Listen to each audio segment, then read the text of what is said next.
성도들이 자신의 일상 속에 경험하는 깊은 묵상을 가지고 하나님께 나아가고 있습니다. 그 묵상의 일부를 함께 나누고자 합니다. 기쁜 소식 2가지를 들었다. 나의 이야기는 아니지만 이 소식을 듣기까지의 과정을 알고 있어서 이 이야기들을 통해서 나에게 주시는 말씀을 묵상해 보았다. 기대하고 바라던 일이 무산되어 낙심하는 것도 보았고, 내 힘으로는 안 되는 일들을 경험했을 때 무너지는 모습도 보았다. 그렇게 모든 힘이 다 빠지고 포기하려고 할 때 하나님은 일으켜 세워주셨다. 그리고 낙심할 그때가 하나님의 시간이라는 것을 알려주시는 것 같았다. 이럴 거면 이렇게 마음고생하지 않고 진작에 일이 해결되면 얼마나 좋을까 라는 생각을 하기도 하겠지만, 그 모든 과정을 통해서 함께 하시는 하나님을 바라볼 수 있어야 한다는 생각이 들었다. 나의 원함이 아닌 하나님의 때에 이루시는 하나님의 시간을 기다리고 그 안에서 하나님을 깊이 신뢰하는 믿음을 달라고 기도했다. 오늘 우리가 함께 나눌 말씀은 사사기 20장 20절에서 28절 말씀입니다. 이스라엘 사람이 나가 베냐민과 싸우려고 전열을 갖추고 기브아에서 그들과 싸우고자 하매 베냐민 자손이 기브아에서 나와서 당일에 이스라엘 사람 22,000명을 땅에 엎드러뜨렸으나 이스라엘 사람들이 스스로 용기를 내어 첫날 전열을 갖추었던 곳에서 다시 전열을 갖추니라. 이스라엘 자손이 올라가 여호와 앞에서 저물도록 울며 여호와께 여쭈어 이르되 내가 다시 나아가서 내 형제 베냐민 자손과 싸우리이까 하니 여호와께서 말씀하시되 올라가서 치라 하시니라. 그 이튿날에 이스라엘 자손이 베냐민 자손을 치러 나아가매 베냐민도 그 이튿날에 기브아에서 그들을 치러 나와서 다시 이스라엘 자손 18,000명을 땅에 엎드러뜨렸으니 다 칼을 빼는 자였더라. 이에 온 이스라엘 자손 모든 백성이 올라가 베델에 이르러 울며 거기서 여호와 앞에 앉아서 그 날이 저물도록 금식하고 번제와 화목제를 여호와 앞에 드리고 이스라엘 자손이 여호와께 물으니라. 그때에는 하나님의 언약궤가 거기 있고 아론의 손자인 엘르아살의 아들 비느하스가 그 앞에 모시고 섰더라. 이스라엘 자손들이 여쭈기를 우리가 다시 나아가 내 형제 베냐민 자손과 싸우리이까 말리이까 하니 여호와께서 이르시되 올라가라. 내일은 내가 그를 내 손에 넘겨주리라 하시는지라. 아멘. 반갑습니다. 오늘 사사기 20장 20절부터 25절까지를 중심으로 동행이라는 제목의 말씀을 함께 나누겠습니다. 우리는 지금 진행되고 있는 사사기 19장부터의 스토리에 대해서 잘 알고 있습니다. 모든 사람이 각자의 자리에서 각자의 오름을 따라서 자기 마음대로 행하고 있었습니다. 그렇게 그들의 사회는 하나님이 왕이신 사회가 아니고 스스로 왕이 되는 엉망이 되어가고 있었습니다. 이게 참 아이러니한 건데 모든 사람이 각자의 오름, 각자의 정의를 따라 행하고 있지만 오히려 진정한 정의는 사라지고 영원한 왕이신 하나님은 완전히 마음에서 뒷전이고 영원한 생명이신 하나님과는 그렇게 점점 더 멀어지고 있었다는 거죠. 레위인의 분노가 온 이스라엘에 고스란히 전염이 됐고 그렇게 분노에 사로잡혔던 이스라엘이 베냐민에게 경고했지만 오히려 그게 베냐민의 분노를 만들어냈습니다. 그렇게 이스라엘의 분노와 베냐민의 분노가 부딪혔습니다. 이스라엘은 하나님께 누가 먼저 이 전쟁에 나아가야 할 것인지에 대해 물었지만 사실 그것은 그들이 진심으로 하나님의 뜻과 하나님의 마음이 궁금했기 때문이 아니라 그저 자기들이 더 손쉬운 승리 그리고 하나님의 말씀을 따랐다라고 하는 하나의 명분을 얻기 위한 것이었을 겁니다. 그들만의 방식으로 하나님께 그렇게 물었고 그들은 유다가 먼저 가라라고 하신 하나님의 응답을 얻었습니다. 그러나 그러므로 하나님이 그들의 편이신지 아닌지에 대해서는 알 수 없었습니다. 처음부터 끝까지 모든 것이 자기들의 개인적인 생각, 자기들의 마음에 따라 오늘까지 왔을 뿐이었습니다. 그렇게 해서 유다가 먼저 베냐민과 싸우러 갔는데 오히려 기브아에서의 전투 때에 이스라엘 사람 22,000명이 죽었습니다. 20절입니다. 이스라엘 사람이 나가 베냐민과 싸우려고 전열을 갖추고 기브아에서 그들과 싸우고자 하매 베냐민 자손이 기브아에서 나와서 당일에 이스라엘 사람 22,000명을 엎드러뜨렸다, 이렇게 돼 있는데요.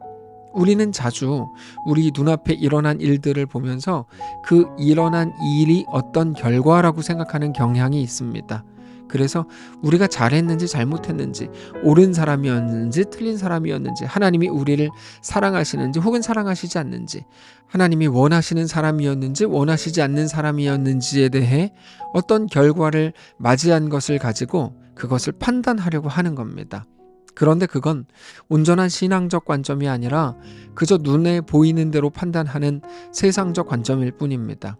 온전한 신앙적 관점은 내 눈에 보이는 것, 내 감정과 내 느낌과 내 판단으로 모든 사건과 세상을 보는 게 아니라 하나님이 누구신지, 나는 누구인지, 하나님의 약속은 무엇인지, 나에게 요구하시는 하나님의 마음은 무엇인지를 깊이 고민하는 겁니다. 그래서 단지 좋은 결과를 얻었다, 내가 원하는 일에 실패했다라는 것을 가지고 무언가를 판단할 수는 없는 겁니다.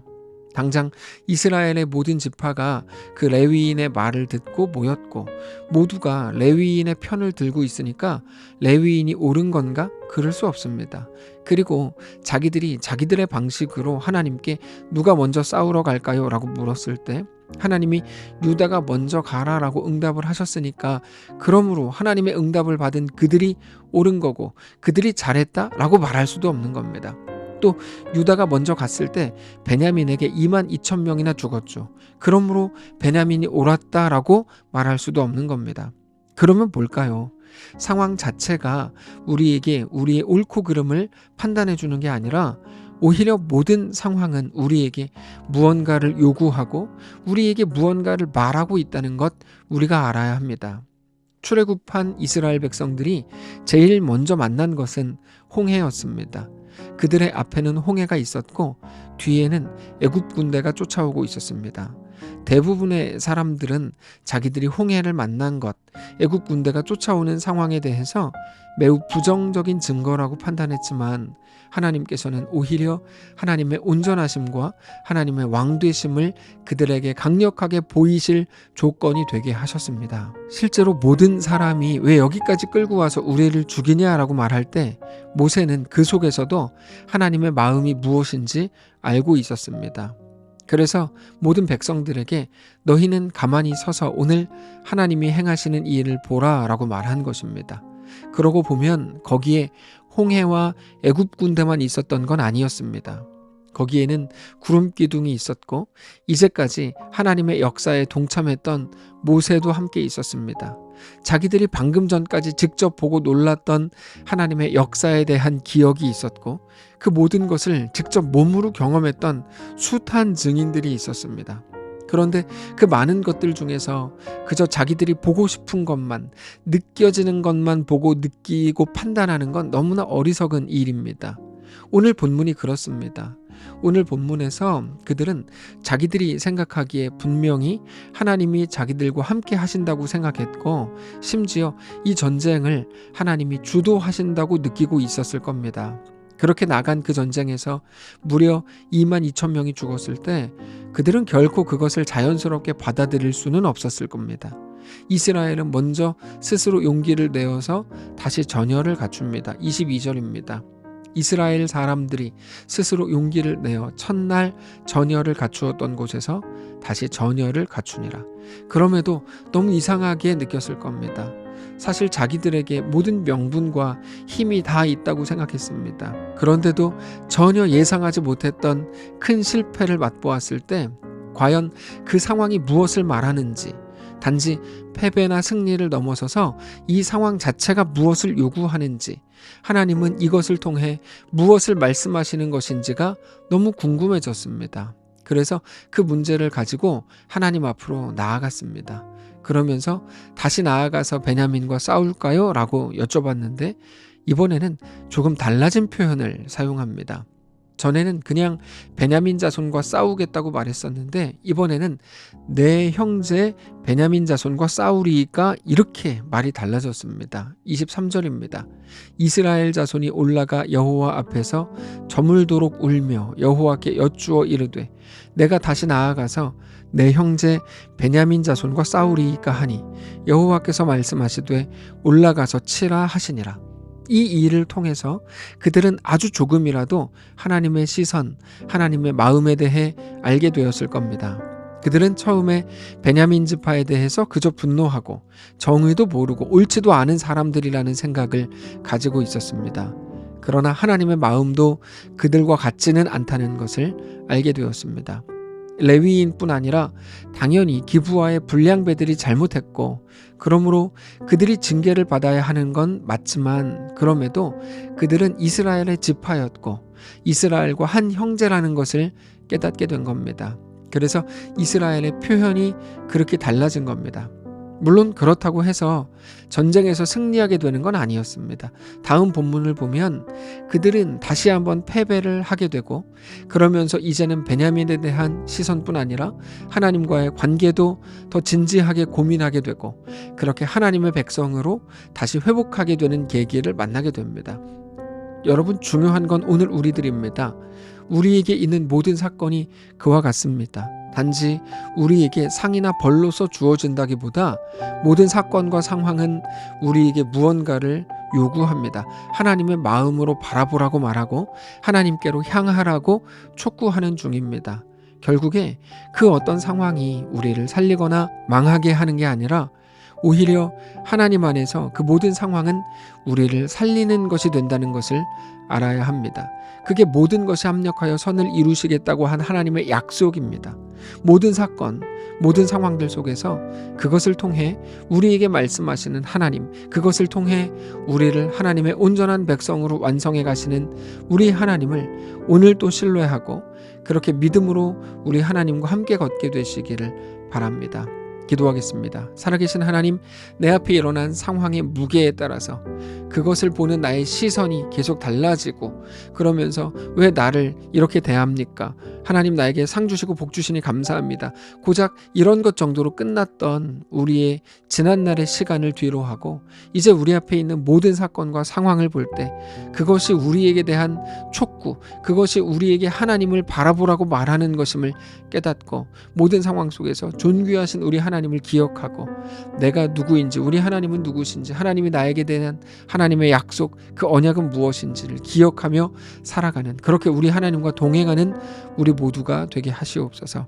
감사드리며 살아계신 우리 주 예수님의 이름으로 기도합니다. 아멘. 사랑하는 성도 여러분, 하나님께서 오늘 하루를 우리에게 허락하셨습니다. 믿음으로 우리 주께 나아가시기를 원하고 어떤 자리, 어떤 형편 속에서도 하나님을 뜨겁게 사랑하고 하나님과 믿음으로 동행하는 귀한 날 되시기 바랍니다.